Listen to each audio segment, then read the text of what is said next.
Hi friends, మనకి ప్రతి చోట ఎక్కడికి వెళ్ళినా అన్ని రూల్స్, హాస్పిటల్కి వెళ్ళినా, ఆఫీసులకు వెళ్ళినా, స్కూల్స్కి వెళ్ళినా, కాలేజ్కి వెళ్ళిన రూల్స్ అన్నీ ఎలా ఉంటాయో యూనివర్స్ కూడా రూల్స్ అలాగే ఉంటాయి. అప్పుడు మనము యూనివర్స్తో రూల్స్ కనెక్ట్ అవ్వాలంటే సత్యంగా అహింస మార్గంలో ఉన్నప్పుడు, మనల్ని వెజిటేరియన్గా ఉన్నప్పుడు, ధ్యానం చేసినప్పుడు, మంచి ఆలోచనలు చేసినప్పుడు, థాట్కి ప్రతి మనిషికి ధ్యానం చేసినా చేయకుండా కొంతమందికి థాట్ పవర్ ఉంటుంది. అప్పుడు ఏమంటే వాళ్ళకి అనుకున్నవి అన్నీ జరుగుతుంటాయి. మంచి అయినా చెడు అయినా తదాస్తు అనే అలా కొంతమంది అంటారు, నోటి చల్వ మంచిది కాబట్టి అంత మంచి జరిగింది.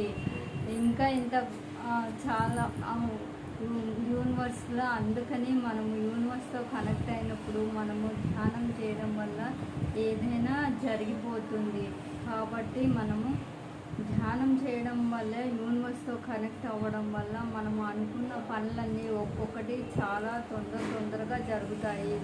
ధ్యానం చేస్తే చాలా తొందరగా జరుగుతాయి, ముందుకు వెళ్తూ ఉంటాము. ఇప్పుడు మనం యూనివర్స్లో కూడా మనం ధ్యానంలో ఏం కావాలా అనే సంకల్పం పెట్టి, మనము ఉదయం లేచినప్పుడు, రాత్రి పడుకునేటప్పుడు మన ధ్యానంలో ఏం కావాలనే సంకల్పం పెట్టినప్పుడు అవి రాత్రి ఇప్పుడు అద్భుత దీపంలాగా మనం కోరిన కోరికలను అక్కడికి వెళ్ళి అవి పని పూర్తి చేసుకొని వచ్చి, ఇప్పుడు మనము అడిగినప్పుడు కొద్ది రోజుల తర్వాత యూనివర్స్ మనకి వాటిని మన ముందు ఉంచుతుంది. కాబట్టి మనము యూనివర్స్కి కనెక్ట్ అవ్వడం చాలా ముఖ్యము. అందువల్ల మనం ఎప్పుడు పాజిటివ్ థింకింగ్లో ఉండడం వల్ల, మంచి ఆలోచనలు చేయడం వల్ల, ప్రతిదీ ప్రజెంట్ నౌ కంప్లీట్ అయినట్టు పదాలను వాడడం వల్ల మనము వాటిని మనం ఎక్కువసార్లు ఏం ఆలోచిస్తామో ఆ విషయాలన్నీ మన ముందు మన జీవితంలో ఉంటుంది.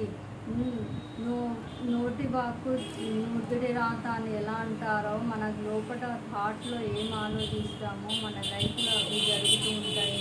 మనం జన్మం ఇచ్చినప్పుడు ఎలాంటివి అయినా తెచ్చుకున్నా కానీ వీటిని మన థాట్ వల్ల కొంతవరకు చేంజ్ చేసుకోవచ్చును.